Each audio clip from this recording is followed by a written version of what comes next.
So I was on Twitter, and one of the people that I follow on there happened to retweet something that came from Fox 5 DC, which is the local Fox 5 news station for where I live.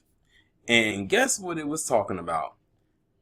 Maryland hitting a record high in drug deaths due to fentanyl. And I knew I just had to say something.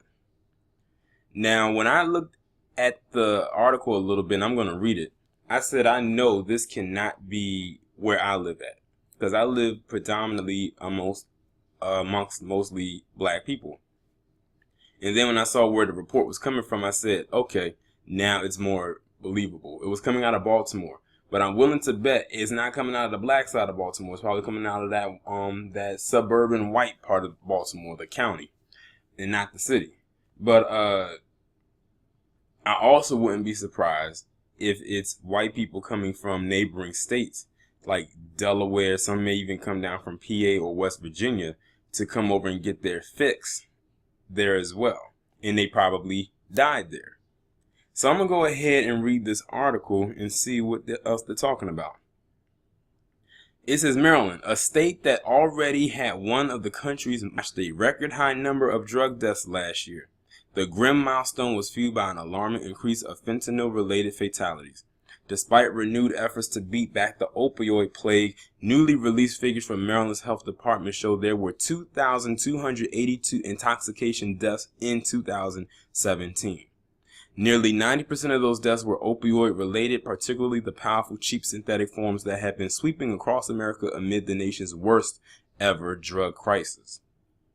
Fentanyl is the driving force behind Maryland's all-time high number of fatalities, which increased from 1,119 in 2016 to 1,594 in 2017. That's an upsurge of about 42% over the span of a year. The large majority of those deaths occurred in Baltimore. It's terrifying that we're at a point where the numbers escalate every year. We don't even know where the peak is, said Dr. Leanna Wen, Baltimore's health commissioner. Focusing in on the state's bleak fentanyl figures, Wen said that 573 Baltimore fatalities last year involved the synthetic opioid. In comparison, there were just 12 fentanyl-related deaths in 2013. That's a 5,000% increase in 4 years, Wen said Friday following a roundtable discussion in Baltimore with U.S. lawmakers, community representatives, and others to hash over the challenges fighting the epidemic and the need for more resources to expand treatment. The escalation in fentanyl fatalities comes as the hard-hit state is actually starting to see evidence of a dip in fatal heroin overdoses. While Maryland is starting to see a decline in heroin-related deaths, fentanyl-related deaths continue to rise in staggering numbers. Across the country, overdose tolls have been greatly aggravated by fentanyl, a synthetic opioid up to 50 times more powerful than heroin. The painkiller is often prescribed for advanced cancer patients, but it's also illegally manufactured in clandestine labs, which I'm sure are not owned by not one single black person. It's often combined with heroin, but can be used alone. Dealers only need to mix a small amount of synthetics, like fentanyl or carfentanil, into a batch of heroin in order to stretch their supply and further imperil addicts. The opioid plague shows no sign of slowing down. Well, that's some good news now, isn't it? Preliminary figures from the first 3 months of 2018 indicate that there were 653 unintentional drug deaths in Maryland. These were dominated by 579 opioid-related deaths, 500 of which involved fentanyl. And there's more to the story, but y'all pretty much get the gist of where I'm headed with this. Now, if y'all remember, I just recently did a story about a black man who they said they might sentence him to life in prison because, he was selling drugs and heroin, different opioids, and I think they said a good number, like it was 27 people overdosed and 9 people died.